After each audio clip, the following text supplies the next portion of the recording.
شریعت مطہرہ نے ہر شخص کی ملکیت کو تسلیم کیا ہے، ٹھیک ہے، اور ہر شخص کو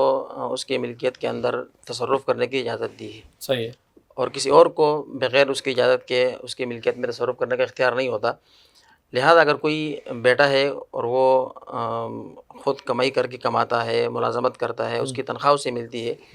تو شرعاً اس کی کمائی بیٹے کی ہی ملکیت شمار ہوتی ہے، اچھا، خواہ بیٹا شادی شدہ ہو یا غیر شادی شدہ ہو۔ ٹھیک ہے، اس میں والدین کا حق اس معنی میں نہیں ہوتا کہ وہ اس کے مال کا مالک بن جائے، 25% ہاں، آپ کا ہے، ہاں، اس طرح کی کوئی مطلب تحدید نہیں ہوتی۔ صحیح ہے، البتہ اگر والدین محتاج ہے، فقیر ہے، تو اس صورت میں شریعت نے یہ لازم کیا ہے بیٹے پر کہ وہ والدین کے حقوق ادا کرے، ان کے ذمہ مالی داری کا، حقوق بھی مطلب بیٹے کی ذمہ داری ہوتی ہے۔ ٹھیک ہے، تو بنیادی طور پر تو بیٹے کے مال میں والدین کا حق نہیں ہوتا اس کی زندگی میں، صحیح، لیکن اگر والدین محتاج ہے، فقیر ہے اور ضرورت مند ہے،